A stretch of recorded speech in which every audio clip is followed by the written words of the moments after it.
ബിസ്മില്ലാഹിർ റഹ്മാനിർ റഹീം. വഖാല സ്വല്ലല്ലാഹു അലൈഹി വസല്ലം, തങ്ങൾ പറഞ്ഞു, ഇന്ന ഫിൽ ജന്നത്തി ദറജത്തൻ ലാ യനാലുഹാ ഇല്ലാ സലാസ. സ്വർഗത്തിലെ ഒരു പ്രത്യേക പദവിയുണ്ട്. ആ പദവിക്ക് അർഹരായ 3 ആൾക്കാർ മാത്രമാണ്. ഒന്ന് ഇമാമുൻ ആദിലുൻ, നേതാവ്, നീതിമാനായ നേതാവ്, നീതി പുലർത്തണം. നേതാവ് എന്നതിനർത്ഥം രാഷ്ട്രീയ പ്രവർത്തകനെന്നോ അല്ലെങ്കിൽ സംഘടനാ നേതാവ് എന്ന് മാത്രമല്ല. ഏതൊരു വിഷയത്തിലും ഒരു സെക്രട്ടറി, ഒരു പ്രസിഡൻറ്റ്, ഒരു മുന്നിൽ നിൽക്കുന്ന ആളൊരു കൺവീനർ എന്നൊക്കെ പറയുന്ന പ്രിൻസിപ്പാൾ, മാനേജർ ഒക്കെ ഉണ്ടാവും എല്ലാ വിഷയത്തിനും. അവരൊക്കെ ഇമാമിങ്ങളാണ്. പള്ളിയിൽ നിസ്കരിക്കുന്നവനും ഇമാമ്. ആ ഇമാമ് മാത്രമല്ല, നേതാവ്, മുന്നിൽ നിൽക്കുന്നവൻ എന്നർത്ഥം. അപ്പോൾ പിതാവ് നേതാവാണ്, മക്കളുടെ മുന്നിൽ നിൽക്കുന്നതുകൊണ്ട്. അപ്പോൾ മക്കൾക്കിടയിൽ നീതി പ്രവർത്തിക്കണം. അതുപോലെ മാനേജർ അല്ലെങ്കിൽ പ്രിൻസിപ്പാൾ നേതാവാണ്, അയാളുടെ കീഴിലുള്ളവരുടെ. അപ്പോൾ അവരോട് ഇയാൾ നീതി പുലർത്തണം. അങ്ങനെ എല്ലാവരോടും നീതി പുലർത്തുന്ന നേതാവ്. വദൂ റഹിമിൻ വസൂലിൻ, അതുപോലെ കുടുംബം പുലർത്തുന്ന കുടുംബക്കാരനാണ്, പക്ഷെ കുടുംബം പുലർത്തുന്നില്ല, അവർക്കതിന് യോഗ്യതയില്ല. കുടുംബം പുലർത്തുന്ന കുടുംബക്കാരൻ. വദൂ ഇയാലിൻ സബൂർ, അതുപോലെ മക്കളുണ്ട്, ആ മക്കൾക്ക് വേണ്ടി ക്ഷമയോടെ അധ്വാനിക്കുന്നവൻ. ഈ 3 വിഭാഗത്തിന് മാത്രമായിട്ട് സ്വർഗത്തിലൊരു പ്രത്യേക ഡിഗ്രി, ഒരു പ്രത്യേക ഗ്രേഡ് ഉണ്ട് എന്നാണ് മുത്തുനബി പഠിപ്പിക്കുന്നത്. ഖാല അലിയുൻ വമാ സബറു ദിൽ അയ്യാലി, മക്കളുണ്ട്, അവർക്ക് വേണ്ടി ക്ഷമ പാലിക്കുക, അവർക്ക് വേണ്ടി ക്ഷമിക്കുക എന്നതിൻ്റെ ഉദ്ദേശം എന്താണ്? അപ്പം നബി തങ്ങൾ പറഞ്ഞു, അല്ലാ യമുന്ന അലാ അഹ്ലിഹി ബിമാ അൻഫഖ അലൈഹിം. സുബ്ഹാനല്ലാഹ്, ഇതൊരു വല്ലാത്ത വിഷയമാണ്.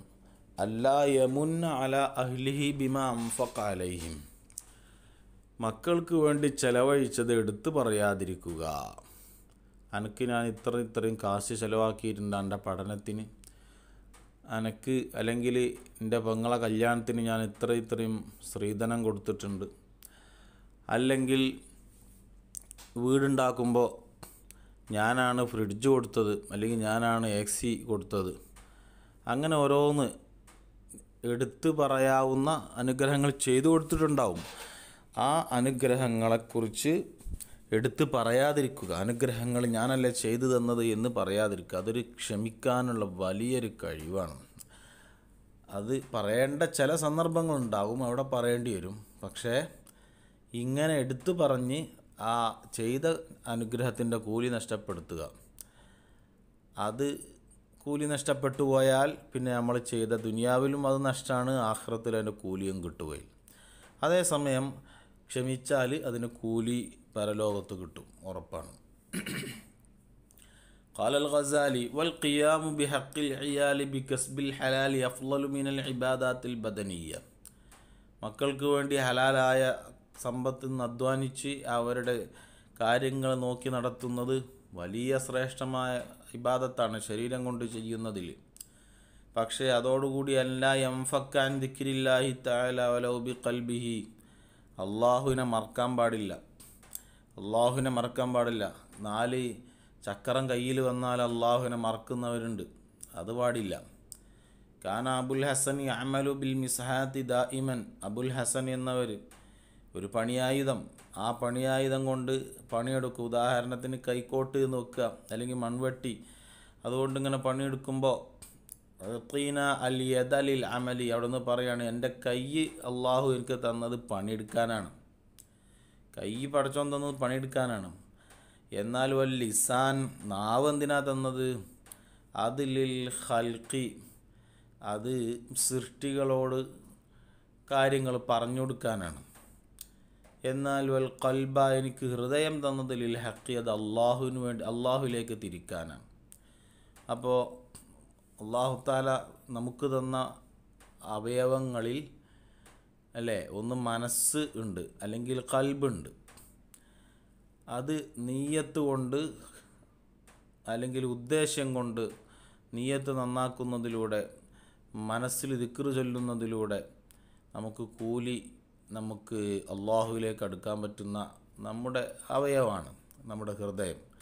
എന്നാൽ നാവ് എന്നത് നമ്മൾ ചിന്തിക്കുകയില്ലെങ്കിലും കൈ പോലെ പ്രവർത്തിക്കാൻ കഴിയില്ല, എന്നാൽ നാവ് കൊണ്ട് പറയാൻ കഴിയും. അത് മറ്റൊരു അവയവമാണ്. പിന്നെ ശരീരത്തിലെ മറ്റ് അവയവങ്ങൾ കാല്, കൈ, അതൊക്കെ അധ്വാനിക്കാനുള്ള അവയവങ്ങളാണ്. ഇങ്ങനെ 3 തരം അവയവങ്ങളാണ് അല്ലാഹു തആല മനുഷ്യന് തന്നിട്ടുള്ളത്. ഈ ഖൽബിയായ പ്രവർത്തികളുണ്ട്, ലിസാനിയായ പ്രവർത്തികളുണ്ട്, അതുപോലെ അമലും ബിൽ ജവാരിഹി നമ്മുടെ അവയവങ്ങളെ കൊണ്ട് പ്രവർത്തികളുണ്ട്. ഈ 3 പ്രവർത്തികളും അതിൻ്റേതായ ഉദ്ദേശങ്ങളുണ്ട്. ഈ അവയവങ്ങൾക്ക് അതിൻ്റേതായ ഉദ്ദേശങ്ങളുണ്ട്. അത് നിറവേറ്റണം എന്നാണ് അദ്ദേഹം പറയുന്നത്. വഖാല സല്ലല്ലാഹു അലൈഹി വസല്ലം ഇന്ന മിനദ് ദുനൂബി ദുനൂബൻ ലാ യുകഫിറുഹാ ഇല്ലാ ത്വലബുൽ മഈശതി. ഇനി അങ്ങനൊരു വിഷയം നമ്മൾ മനസ്സിലാക്കണം. നമ്മൾ നിസ്കരിച്ചാൽ പൊറുക്കപ്പെടുന്ന ചില ദോഷങ്ങളുണ്ട്, ചില തെറ്റുകളുണ്ട്. അതുപോലെ സ്വതക്ക കൊടുത്താൽ പൊറുക്കപ്പെടുന്ന ചില തെറ്റുകളുണ്ട്. എന്നാൽ ഇന്നമിന ദുനൂബി ചില തെറ്റുകൾ ദുനൂബൻ ലാ യുകഫിറുഹാ ഇല്ലാ ത്വലബുൽ മഈശത്തി, പണിക്ക് പോയി മഈശത്ത് ഉണ്ടാക്കിയാൽ മാത്രം, ആ ഒരു സൽക്കർമ്മം ചെയ്താൽ മാത്രമേ ചില തെറ്റുകൾ പൊറുക്കപ്പെടുള്ളൂ. അപ്പോൾ അത് പൊറുക്കപ്പെടണമെങ്കിൽ നമ്മൾ പണിക്ക് പോയി മഈശത്തിന് വേണ്ടി പുറത്തിറങ്ങി ജോലി ചെയ്ത് അധ്വാനിച്ചാൽ മാത്രമേ ആ തെറ്റുകൾ പൊറുക്കപ്പെടുള്ളൂ. അങ്ങനെ ചില തെറ്റുകളുണ്ട്. അപ്പോൾ നമ്മൾ പണിക്ക് പോകണം, അങ്ങനെ നമ്മൾ ചെയ്ത ആ തെറ്റുകൾ പൊറുപ്പിക്കുകയും വേണം എന്ന് ഈ ഹദീസിൽ നമ്മളെ പഠിപ്പിക്കുക.